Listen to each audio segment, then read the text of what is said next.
السلام علیکم ورحمۃ اللہ وبرکاتہ. Welcome back in this series of expressions. تعبیرات کے اس سلسلے میں آپ حضرات کا خیر مقدم ہے. آج بھی ہم ایک بہت ہی اہم تعبیر سیکھنے والے ہیں. اس تعبیر کو ہم اردو میں بھی دیکھیں گے، انگلش میں بھی دیکھیں گے اور عربک میں بھی دیکھیں گے. روزمرہ کی زندگی میں استعمال ہونے والی تعبیر ہے. چنانچہ انگلش کی تعبیر ہے lip service. Lip service. Arabic میں اس کا ورژن آئے گا حدیث لا یسمن ولا یغنی من جوع. حدیث لا یسمن ولا یغنی من جوع. اردو میں اس کا ترجمہ آئے گا زبانی جمع خرچ. مطلب یہ ہے کہ کوئی ایسی بات جس کا کوئی ویلیو نہ ہو، مطلب بس ایک زبانی لفاظی ہو، اس کے علاوہ خارج میں اس کا کوئی وقوع نہ ہو، ایسی بات کو زبانی جمع خرچ بولتے ہیں. حدیث لا یسمن ولا یغنی من جوع عربک میں بولتے ہیں. اب اس کو جملے میں کیسے استعمال کرنا ہے وہ بھی ہم دیکھیں گے، لیکن اس سے پہلے آپ اس ویڈیو کو زیادہ سے زیادہ شیئر کر دیں، اور اگر چینل پر نئے ہیں تو سبسکرائب بھی کیجیے.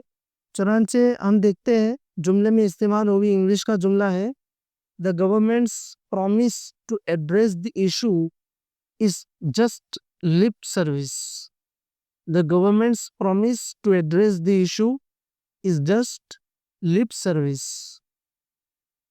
اردو انگلش میں عربک میں اس کا ترجمہ ہوگا وعد الحکومت نحو معالجة القضیة یبدو حدیثا لا یسمن ولا یغنی من جوع. وعد الحکومت نحو معالجة القضیة یبدو حدیثا لا یسمن ولا یغنی من جوع. اردو میں مطلب یہ ہے کہ مسئلے کو سلجھانے کے حوالے سے حکومت کا وعدہ زبانی جمع خرچ معلوم ہوتا ہے.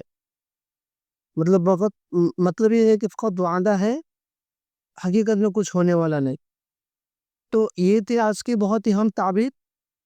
اس کو ہم جملے میں استعمال کریں. یہاں پر بھی آپ کے لیے ایک جملہ دیا جا رہا ہے، آپ اس جملے کو انگلش میں ترجمہ کریں، عربک میں بھی کریں، اور آپ کے آسانی کے لیے اس کا جو انگلش اور عربک میں جو مشکل الفاظ ہے وہ بھی دے دیے گئے ہیں.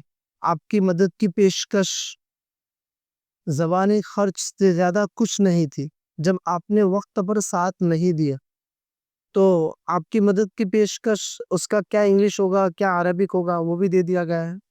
تو آپ کے آسانی کے لیے 2-3 الفاظ بھی دے دیے گئے ہیں تاکہ آپ آسانی سے جملہ بنا لیں، اور پھر آپ اس جملے کو کمنٹ باکس میں ضرور دیجیے گا.